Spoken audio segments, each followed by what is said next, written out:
Hey everybody, Phantom Shadow here, and welcome back to more Root Film. So let's continue. Wow, there's so many cows and horses running around. Pastures spread out around them as their van drives along the mountainous road. True to Megari's words, all around them are countless horses and cattle. But contrary to the serene scenery, Yagumo's face turns dark and severe, and having noticed this, Megari's anxious.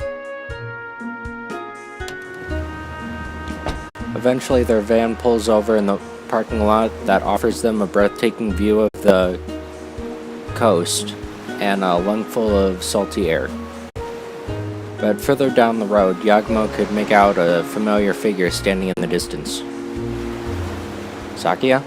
For whatever reason, Sakia stood at the end of the cliff, standing opposite a man and shouting at him for some reason.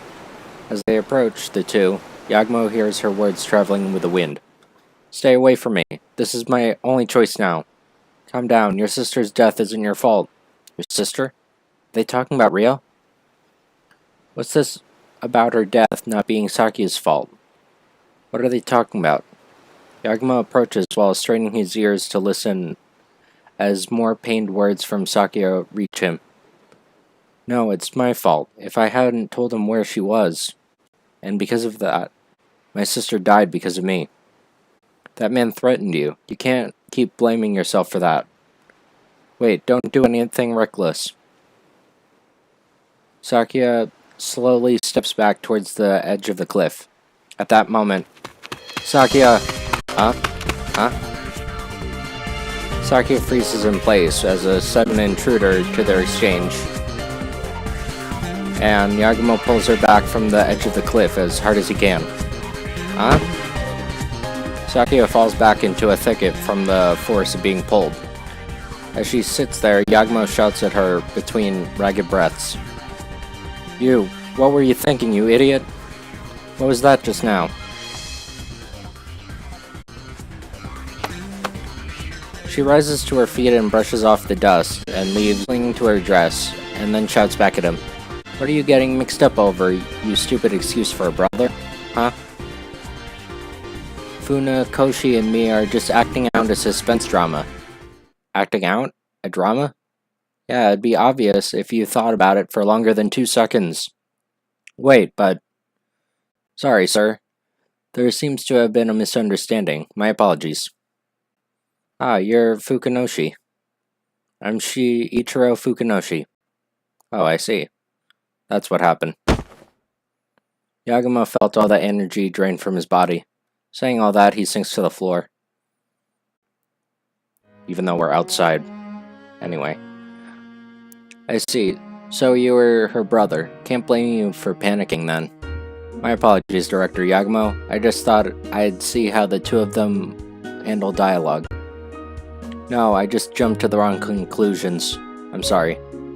You sure did. You just burst into the scene. I wasn't sure what I should do. Well, you say that, but you said that here of all places? What do you mean by here of all places? Well, Sakia didn't know. This is where her older sister plunged to her death. Sakia was in primary school when Rio committed suicide, and neither Yagumo nor her parents told her any details around the death. I mean, you were yelling at a place like this. Anyone would be surprised. I mean, I'm at a spot like this with Funakoshi. Anyone would try doing this. I get what you mean, but...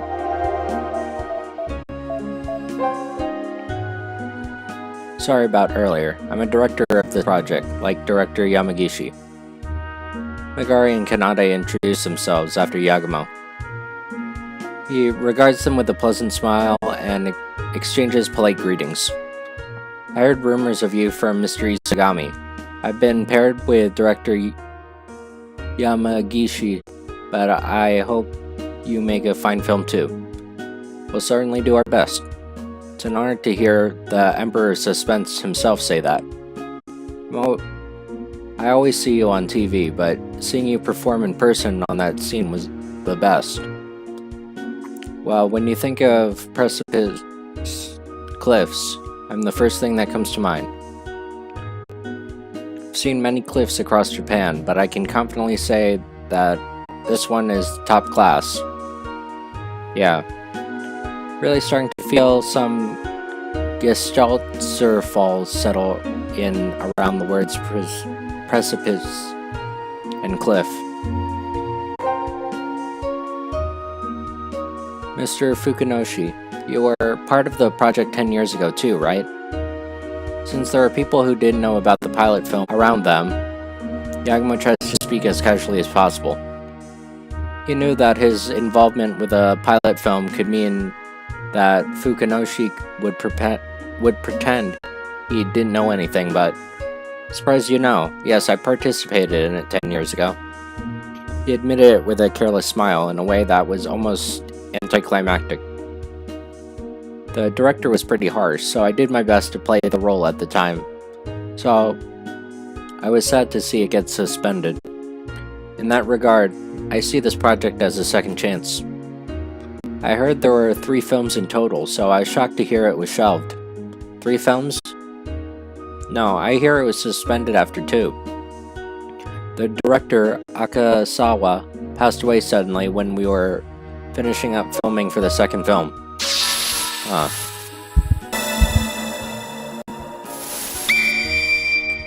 Director Akasawa died during the closing stages of the second film's closing. You don't mean... Yes, Issei Akasawa. Akasawa directed those films?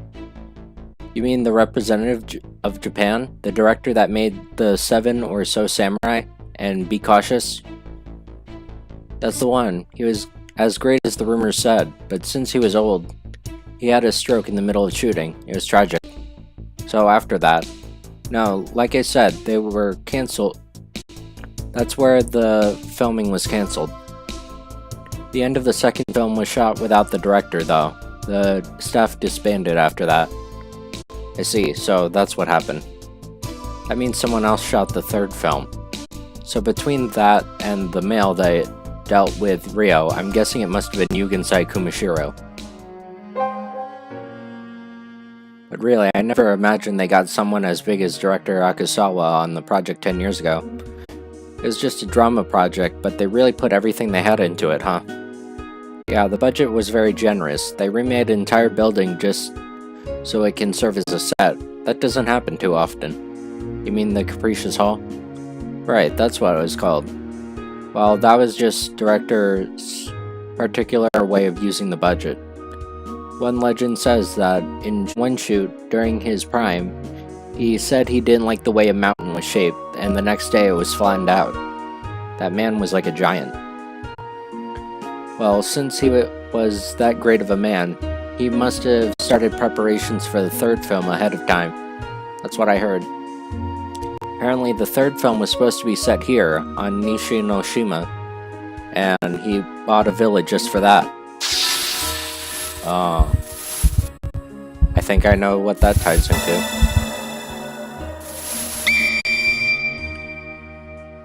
Villa on the Oki Islands.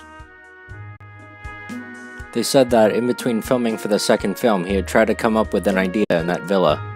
That villa, huh? Buying a villa just for shooting one film. Feels like something from another world to us, huh, director? Yeah, it's like heaven and earth compared to our current standing.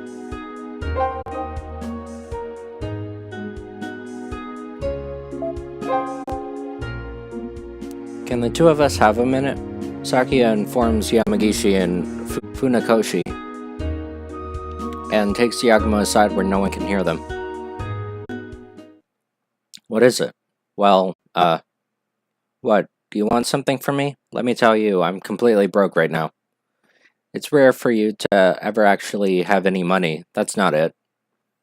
I was just thinking about what happened earlier. Rintaro, did that remind you of Rio? Huh? I don't really know, but I was just acting out a scene from a suspense play, and the killer dies by suicide. That's why I was yelling like that. So if I did something to remind you of her, I'm sorry. That was insensitive of me. Sakia bows her head apologetically. No, it's been 10 years, and I'm not sensitive about it. It's nothing like that, so don't beat yourself up over it. He thought there wasn't any point to spurring any needless guilt in Sakia. Her expression turns relieved. That's good then. Besides, you were a tyke when Rio died. You hardly remember what happened. Yeah, it's like there was this atmosphere in the family that made it feel like talking about it was taboo. But really, all I know is that Rio was really sick.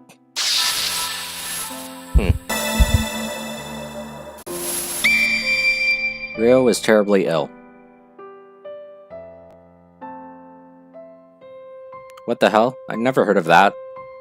Yagumo regards Sakia's words with apprehension. He avoided talking about Rio at home following her death, so it was the first he had ever heard of this. No, I just heard Mom and Dad talking about it. I don't really know the details. They said Rio had an incurable disease and wasn't going to live long. Curable disease? Now that you mention it, I remember her going to the hospital a lot at the time. She was sick like that? Rio and our parents didn't tell us anything. Yeah, I think they didn't want to make you worry. I guess so. What drove her to suicide? But assuming it was, why was it filmed like that? Yagumo begins sinking into contemplation. Well, it's all behind us now. No point in being hung up over it. We're both at an important time in our lives. We're going to make our dreams come true, and we should focus everything we got on that. I'm sure it would make her happy too. Yeah, you're right.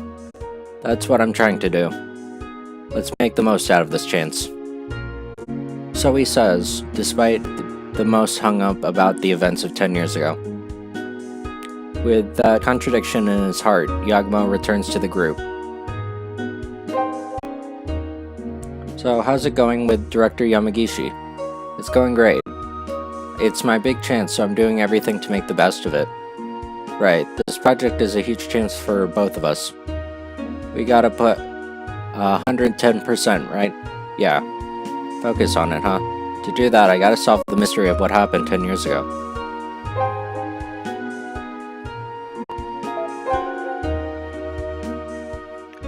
I did something a bit excessive. I didn't mean to make you panic like that, Director. No, I was the one who jumped to conclusions. Don't let it bother you. I guess anyone would feel like doing that if they stood on this cliff with you, Mr. Fukunoshi. Yagumo gets into the van alone and sinks into contemplation as he holds the steering wheel.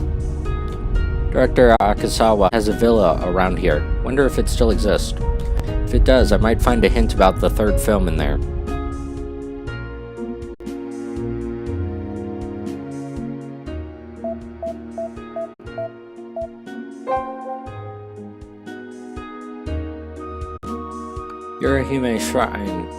Yurahime Shrine stands in front of a beach known as Squid Bay. It's a unique shrine with a distinctive appeal, with the area up from the first torii to the front being built into the water. This place was in the third film too. I can understand why they want to use this location.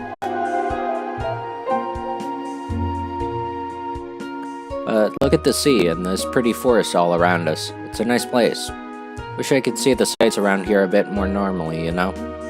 Magari looks around the surrounding forest and speaks before letting out a sudden screech. What's wrong? Squid. Squid? Whoa. He follows Magari's gaze and exclaims in surprise.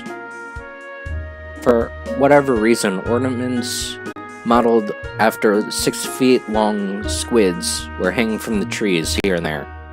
This is scary. Yeah, that's a surreal sight. Even with surrealism, you can only go so far. It's like hung corpses dangling from the trees.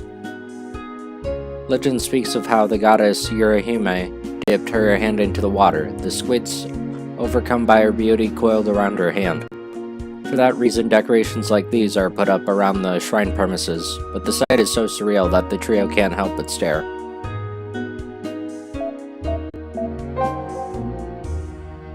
That's an arena, right? Yeah, that's the Oki classic style sumo. It's popular around here, so there's arenas around the nearby shrines. They hold night matches too. That's cool. Can outsiders participate? You think you can compete in sumo? Well, I like it. I was undefeated as a kid. For real? Are you talking like that so you can sound like a sumo No. Okay.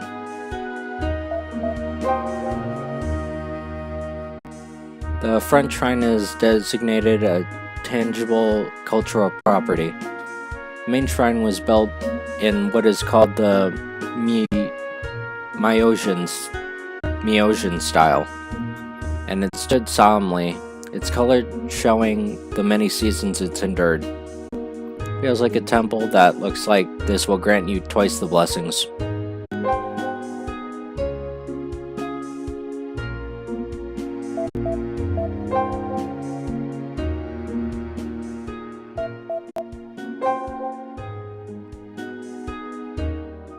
This place looks like a great spot to relax. It's great. It's like coming over to play at a friend's house. That's probably the idea. The tables and sofas inside the store lack any sense of consistency, that they simply allow one to recline as they please. Yagumo could imagine how this is relaxing. Humble place would be a gathering spot for the locals.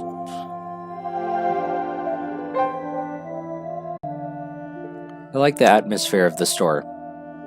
Hello there, thanks for stopping by. It isn't a business though, more of a free space. Free space? Yes, the Shugetsudo was built some 4 years ago. The locals used it as a workshop or a tourist attraction. 4 years ago? So it's pretty recent. Yagumo came here hoping that since it was a gathering spot for locals, he'd be able to gather some information, but if that's the case, asking about the filming from 10 years ago is going to be hard. Are you all from a TV station or something of the sort? Yeah, something like that. We're a film company to be exact. Surprised you could tell. You kind of feel similar to the folks that arrived yesterday, so I thought so. You mean Director Yamagishi? Yes, that was their name. They gave me a calling card with that name on it. There was an actor I seen on TV with them, so I was pretty surprised at first. He likely means Shiichiro Fukunoshi. As the shopkeeper speaks happily, Yagumo decides to ask him. 10 years ago, there was a filming here. Do you know anything about that? 10 years ago? Sorry, I don't think I heard anything of it. Right. Judging by the third film's footage, it was likely shot with the bare minimum of crew. Director Akasawa's death was probably part of it. If that's the case, it makes sense the locals wouldn't know about it. By the way, I heard that director Issei Akasawa has a villa on this island. Do you know about it? Yeah, I heard about it. They even call it the Akasawa Gosho.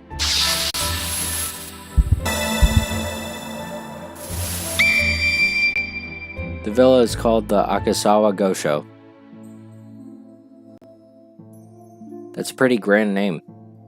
I don't think it's the place's real name. It was probably named after the image of Kuroki Gosho.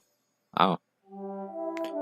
Kuroki Gosho was a palace that exiled former Emperor Go-Daigo lived in.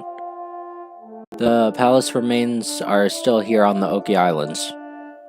The villa was likely christened with the same name as a nod to his moniker of the Emperor. So is the villa still intact? It should be. Someone even lives there every now and then. But the director passed away. Maybe his family inherited the place and are still using it. That makes sense.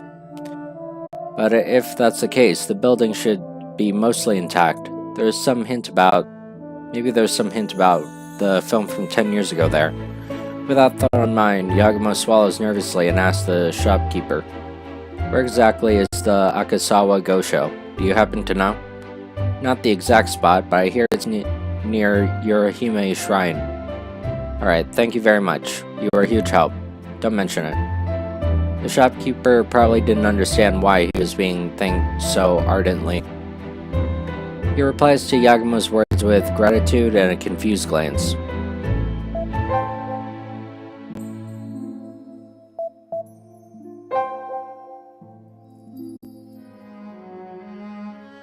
The shrine stands in front of the beach known as Squid Bay. It's a unique shrine with distinct appeal. We walked around for a while, but I have no idea where this Akisawa Gosho place is. If we could find some locals that know, we're basically fumbling in the dark here. Yeah, it's Akisawa's villa, so I thought there'd be something special about it that would make it easy to find. Guess I was wrong. I guess we have to go the old-fashioned way and look at the nameplates. For now, let's take a break here.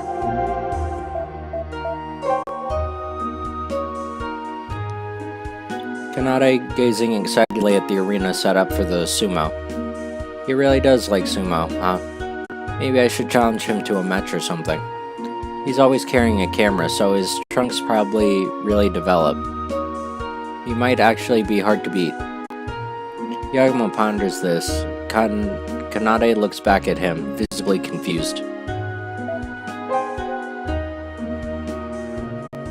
Wherever I look, all I see is squids. Now I feel like eating calamari. You were scared of them, and now you feel like eating them?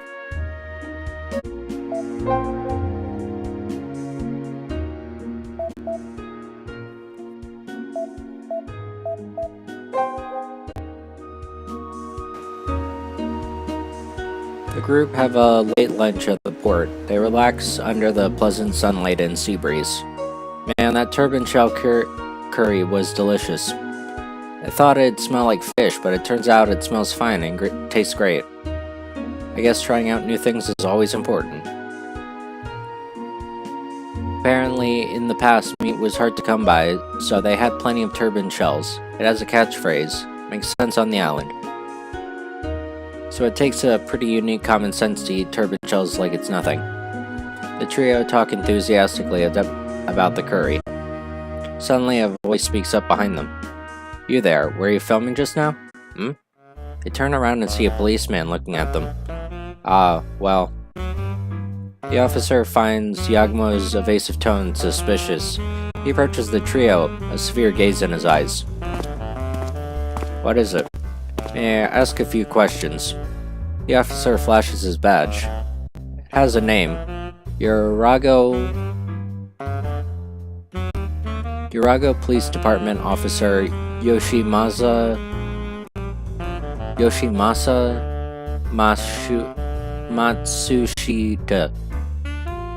Matsushita? Yes, from the police department. Now, I'd seen you walk around with a camera, and is your filming legally sanctioned? No, we're from a filming company. We're collecting data before filming officially starts. In which case, right now your filming is not legally sanctioned, yes? We're doing location scouting for a drama we'll be shooting for Shimane TV soon. You can check with them if you want. Shimane TV, you say? Matsushita looks fixedly at Yagumo's group before continuing. Well, that's fine then.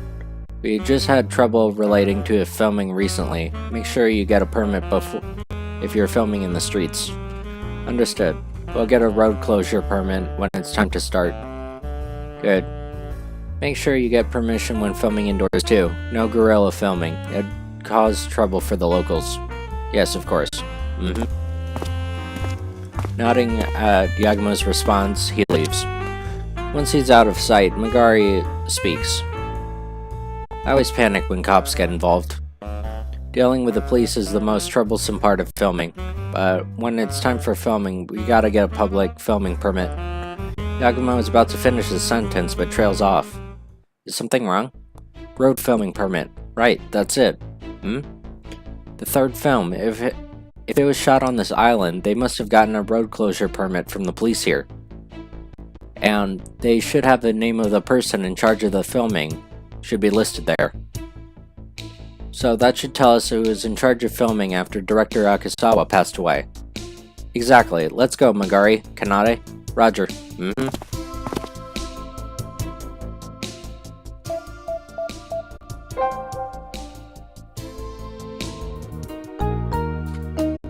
Near Yorihime Shrine, at a port area where pleasure boats sailed, stood the police department.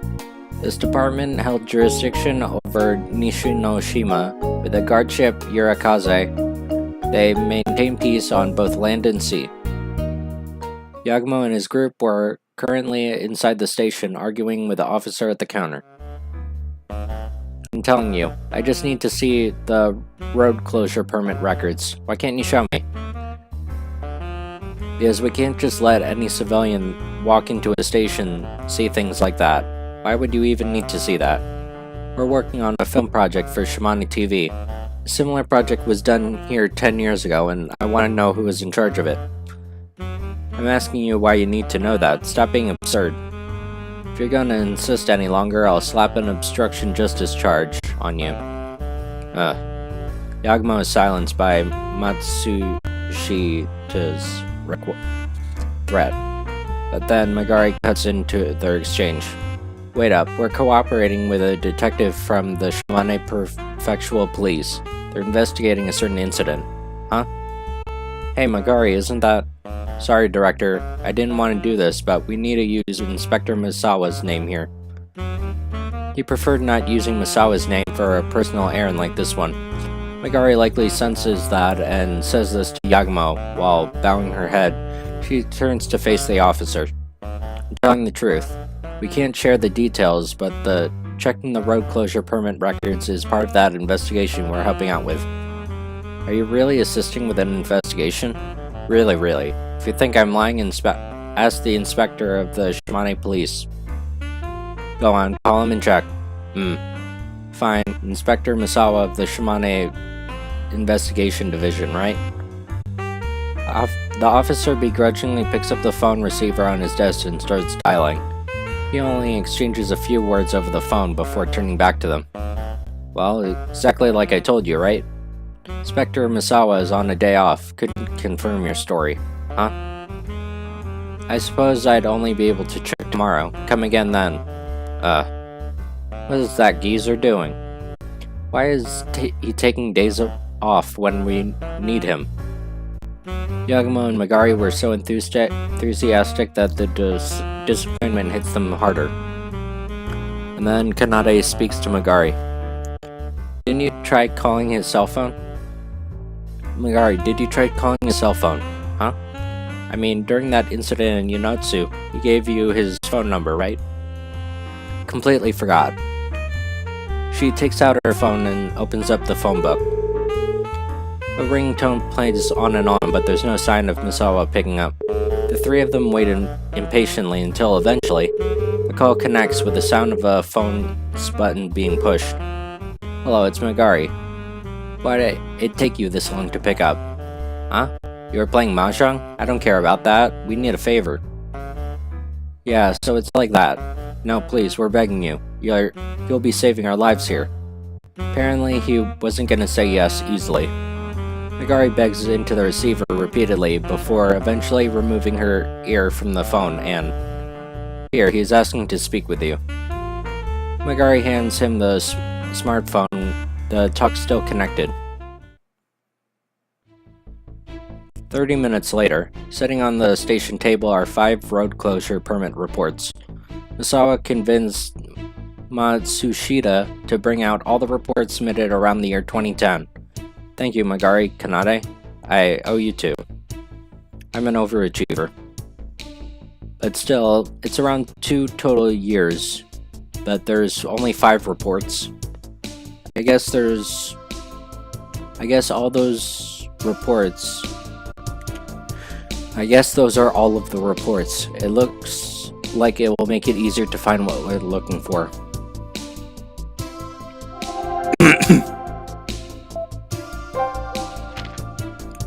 Yagumo checks the first permit. It's a local news program's interview. Has the name of a local TV station signed on it. Doesn't look suspicious. The second one was signed by an advertising company. The reason listed was for an outdoor event. The title of the event makes it clear it was related to some kind of civilian marathon. Nothing to do with filming. Just in case I stumble on the right one.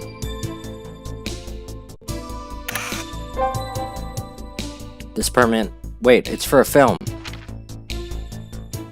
Yagumo hurriedly checks the requester's name, only to find it said a University Independent Film Society.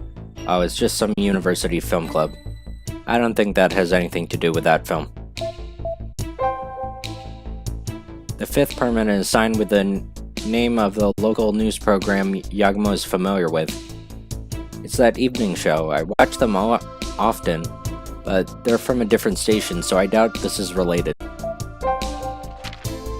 They examined the fourth report. The line that listed the reason for closing the street says, "For the purpose of filming a movie." This is it. The applicant is listed as Shimani TV's production department. There's no mistaking it. This is it. Yagumo somehow felt like he was afraid to find out, but looks at the bottom of the page. And the last line listed the name of the person in charge of that scene. What? Huh? That's Director Abuse's name.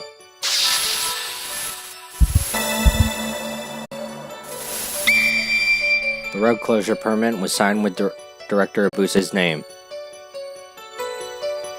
Isaiah Abuse, the name of someone they knew very well. They descend into a long silence. Yagumo eventually whispers quietly, breaking the silence. Megari, Director Abuse is on this island too, right? Yes, he should be, but I don't know where. Manami should be coming tomorrow, right? We can ask her to take us there. Anyway, we now have to meet Director Abuse. Right.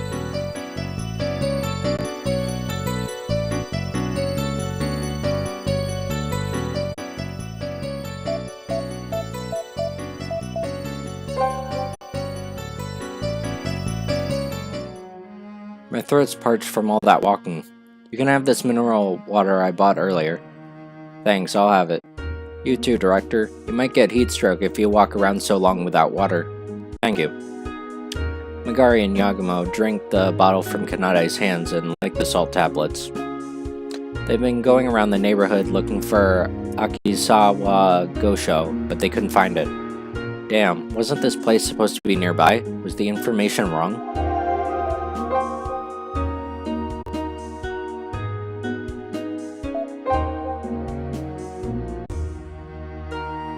Yagumo regards Megari, who whined as such as they were looking at squids hanging around the nearby woods. Stop staring at them if it scares you so much. You don't have to look at them if you don't want to. But like, my eyes keep wandering and they have this weird charge to them. What now? Look at that, there's someone there. Megari's right, there's a figure appearing and disappearing between the trees. Eventually, they see a full figure. Huh? That's Director Yamagishi. You see him approaching through the woods, looking at them curiously.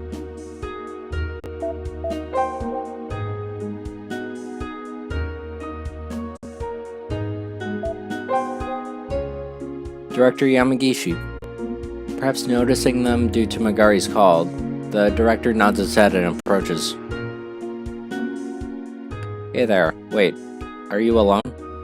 Yes, Mr. Fukunoshi and Sakia went back to the inn first.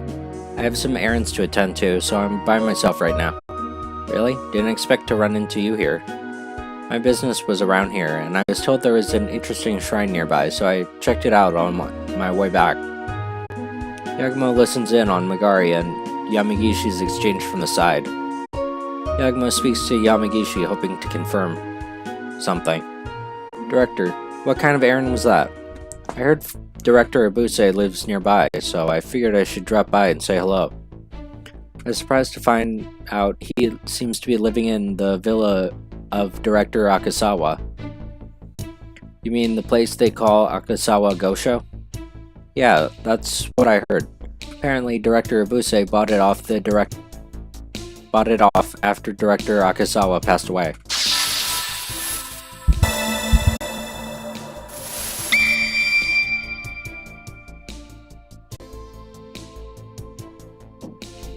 Director.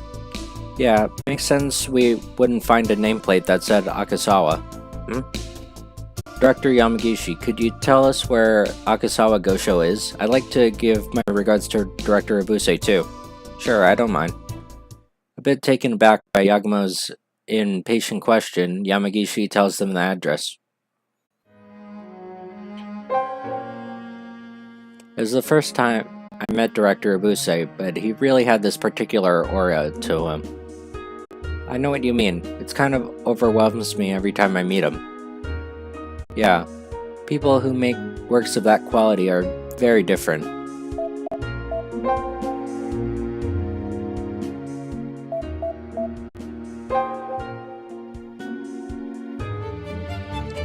The Akisawa Gosho. Like they were told, the place was behind Yorihime Shrine, standing isolated along the eastern side of the shore. The house didn't have a nameplate. They wouldn't find the place had Yamagishi not told them. And now, Yagumo and his group were in one of the villa's rooms, sitting opposite of Director Abuse. First Yamagishi, and now you? Seems I got quite a few guests today, it seems. Sadly, only I live here, so I don't have anything in the way of snacks, but I could make you a coffee. No, it's fine. We didn't come here to chat. Huh? There's something important we need to ask you. Something important? Well, that's a surprise. Contrary to his words, he replied with his expression not showing any sign of surprise. Yagumo, on the other hand, looks at him with a terribly stiff expression and spoke as Megari watched him with concerned eyes.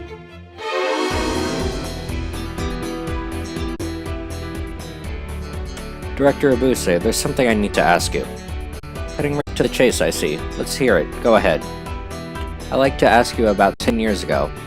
About the drama project that preceded this one. When you pulled the trick with the ghost film to test me, you played the role of someone who shot the pilot film 10 years ago, right? Yeah, I did do that. But I know that it wasn't just a role you were playing. Oh, that film has nothing to do with that project. I don't mean that. I mean the actual pilot film from the project 10 years ago. In other words, 10 years ago, you actually did shoot the pilot film. That's impossible. I hear the director for those films was Maestro, Director Akisawa. I'm unrelated to those. True.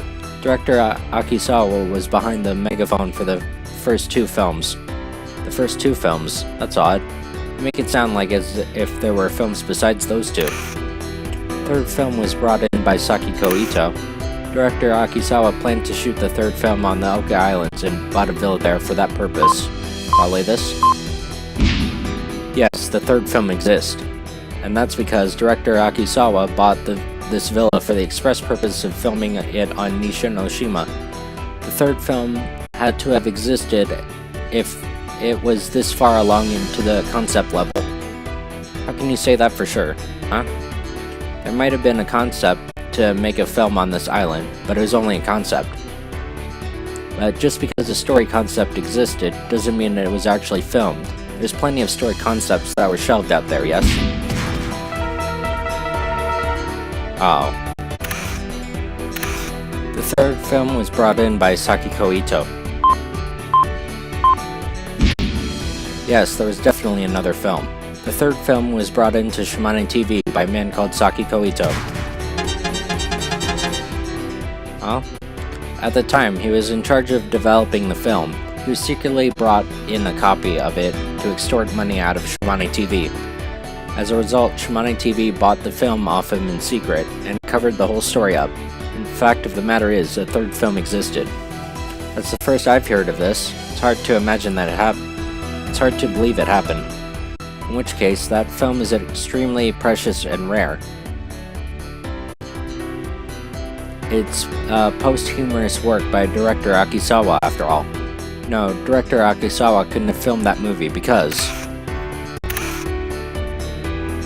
Abuse bought the Go Show after his death.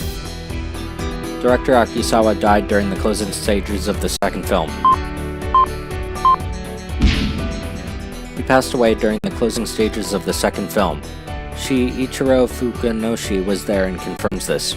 In other words, director Akisawa could not have been the one to film the third movie. I see. If Mr. Fukanoshi says so, I'm inclined to believe him. However, Why does this mean I was the one to film it? When you take a large enough leap of logic, it only comes across as absurdity, Yagumo. So you're gonna insist on playing dumb, are you? Me? Playing dumb? I most certainly am not playing dumb, since I have no recollection of what you're describing. Director Abuse, I already have evidence. Decisive proof that you are related to the third film. The road closure permit is signed in your name. And it's the road closure permit. Got it. It's the road closure permit from back then, and your name is signed as one in charge of that scene. Ah. You said you're not related to this business, in which case, why do you buy off Director Akisawa's villa? I don't imagine Director Akisawa's family would give up on the villa he left a mark on. But the reason they gave it up to you was because you were part of his staff, wasn't it? And then, you picked up the project after his death and filmed the third one. Yes, I understand. Not a bad theory. Road closure permit. I was careless to leave that kind of paper trail. So you admit it, you shot the third film. Not answering Yagumo's question, Abuse continues with a small smirk. Judging by your tone, I assume you've already seen the film? I did. That's why I can't forgive this. Right, so you've seen it, right.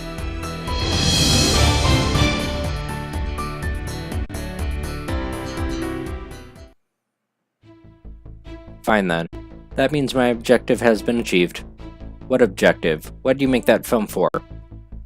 What does making me watch that thing achieve? Well, you see, Abuse is about to say, but then freezes. His eyes widen and start shivering uncontrollably. What? Huh? A red line of blood runs down Abuse's lips. As Yagumo and his group stand back in shock, Abuse looks at his own blood with surprise. He gazes seemingly to fix on a single spot. I see. Yagumo thinks he can feel a certain serenity in Abuse's widened eyes and expression as he whispers faintly. His gaze settles on Yagumo. Watch carefully, Yagumo. The moment life and death intersect before your very eyes, and what you feel as they do. Watch me, and be reborn as a creator. Finishing those words, his lips curl up with a smile. Director Abuse. He vomits a large amount of blood.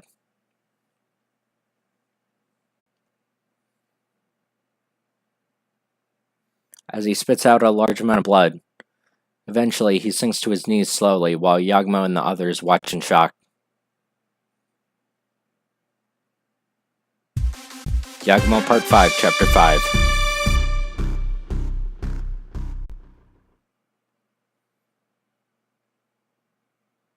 Sitting inside the dark van, Yagumo gazes at his laptop monitor alone. 3 days have passed since Abuse's death, but he spent all that time in the van, except when the police called him for questioning. Faint. Perhaps his moan has been heard because the van doors open and Megari peers inside. Director, Minami is going back to the mainland, but she said she wants to give us her regards before she goes. Right, got it. So you're going back? Yeah, I mean, after what happened to him, I need to deal with the fallout in the office too. Right. The police told me he was involved with the pilot film 10 years ago. Looks like it, except I still don't know how it's connected to what's going on right now. I'm still a bit confused too. A short silence settles over the two as they're unsure what to say to each other. Eventually, she raises her head. I'm sorry, I'll be off then. Simply saying that, she walks off towards the harbor. Megari whispers as they watch her leave. Can't believe Minami has to deal with his business at a time like this. That's awful. I really don't know what the relationship between the two of them was, but it does feel like they were really tight partners. Yeah, it did. You've been shut up in the van for 3 days, and you've probably been looking at the footage from when Director Abuse died the whole time. If you're looking at actual footage of police if you're looking at actual footage of people dying, you'll go crazy, you know? No, I've been watching his past works. Really? She looks at the interior of the van. As Yagumo said, his laptop is placed on the seat, and playing what Magari recognized as one of his old movies. Looks like you're telling the truth. That's good then. Come on, hiding in the van for days isn't good for you. Go outside and get some fresh air. Yeah, you're right. I will. Yeah, let's go. Come on, Director. If you get sick and pass out, my livelihood will be in danger. Yagumo walks off with Magari pushing him from behind.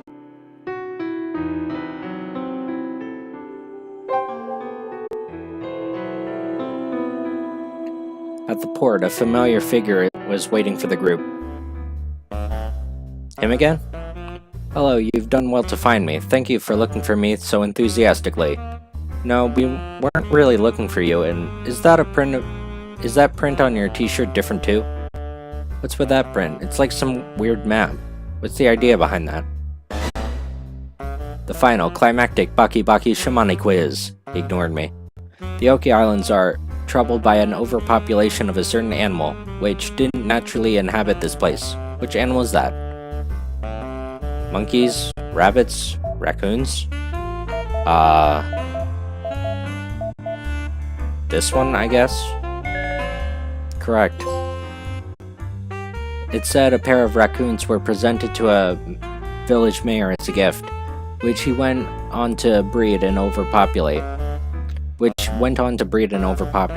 No one knows if that's true though. But currently they multiplied to over 3 times the island's population. Over 2,000 of them. What a problem. But that was the final quiz. Let's meet again if we get the chance. See ya. Hey wait, what's the t-shirt's print based on? What's that map from? At least tell me that. Damn it, it's gonna bother me. But Magari's shout in vain. Nengo 6 vanishes into the void. Alright, I think with that, we'll continue this next time. Thanks for watching and see you all then. Bye.